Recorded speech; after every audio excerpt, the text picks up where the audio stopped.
Hey, subscribe to this channel. You'll get +5 luck.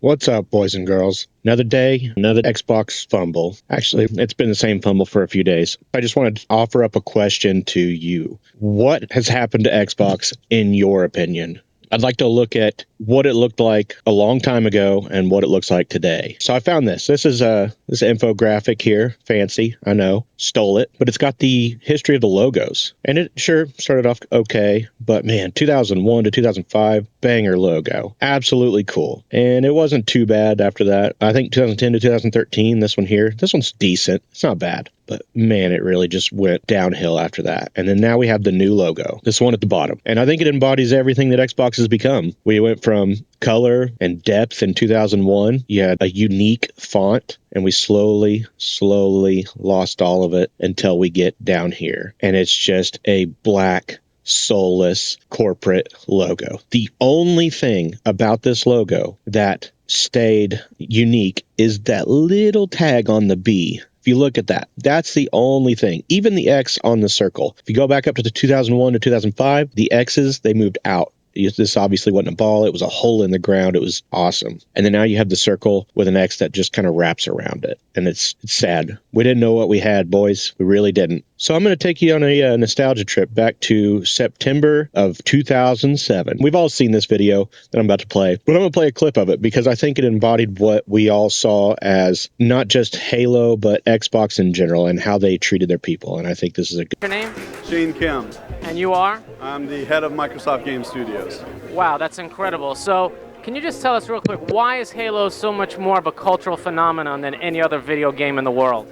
I don't know, so many people care. Halo Nation is huge.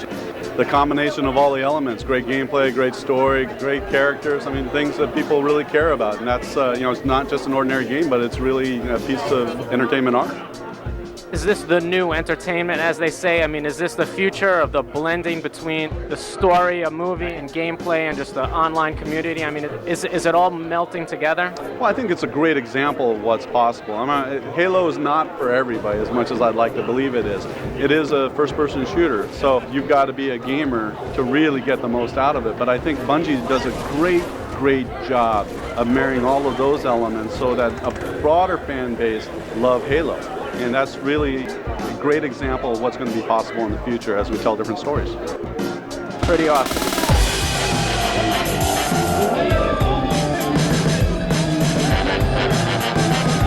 I gotta go get my game on.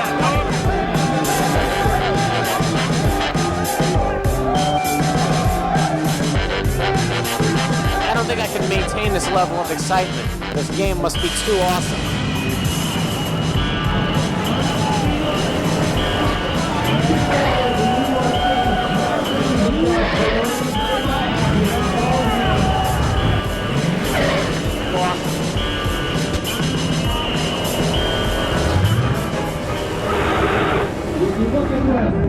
This is a moment Master Chief is signing off on the lobby.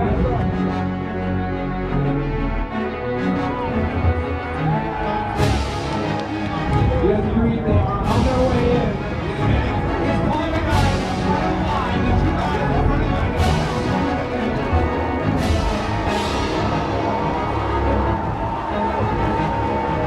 We are at that moment that everyone's been waiting for. Master Chief of the Marines had entered the building with the copies of Halo 3.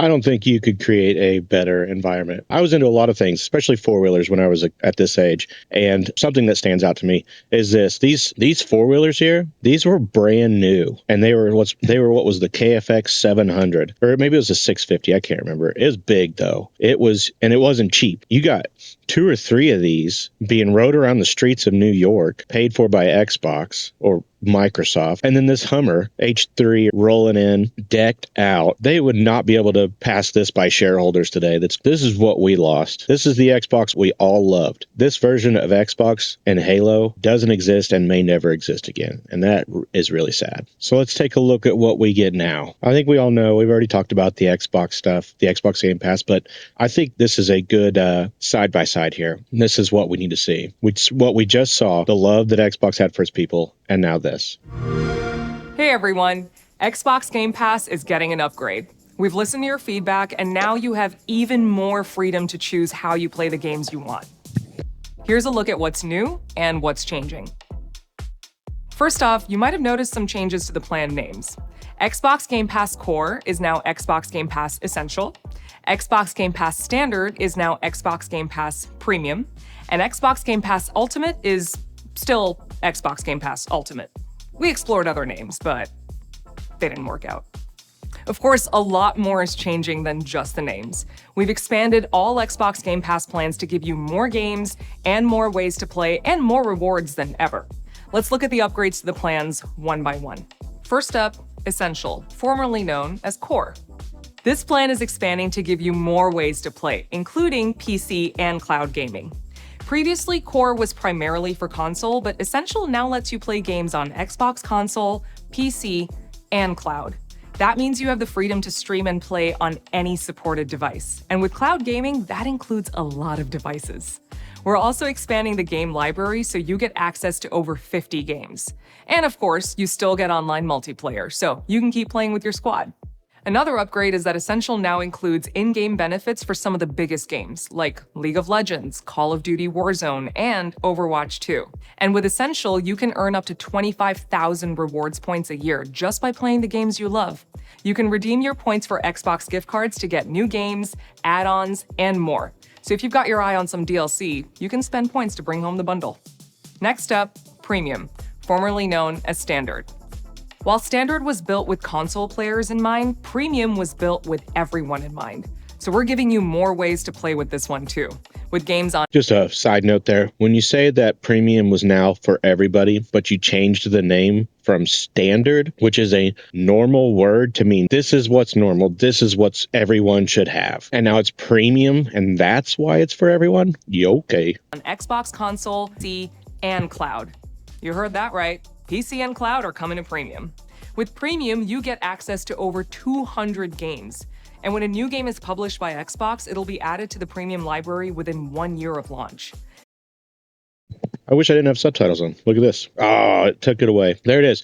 Excludes Call of Duty titles. Imagine that. So yeah, you still don't get Call of Duty. I don't think we need to watch any more of this. I think we've all seen this before. I think we can all safely assume at this point that Xbox, when they say they listen to people, it used to be the people, but now it's shareholders, obviously. And I guess with the latest news, I guess this is 2 days old at this point, but still, got good information here. This is from Insider Gaming. While speaking with The Verge, Microsoft Director of Gaming Platform Communications, Dustin Blackwell, spoke about the move and said it's something they didn't take lightly as a company. Neither did the people. So this is a statement. We understand price increases are never fun for anybody, but we're trying to reinforce by adding more value to these plans as well. That's hard to see. It seems like there's less value, especially when the price goes up. It's something we don't take lightly. We're listening to feedback, obviously, of players in the community to try to provide them with more of what they're asking for. Okay, well, Game Pass originally was what a lot of people were looking for. It was what I was looking for. It was amazing. $17, dude, $17 a month, and I got to play any title that was on your library. There were plenty of good ones. It was great. I really enjoyed Xbox Game Pass in the early days, but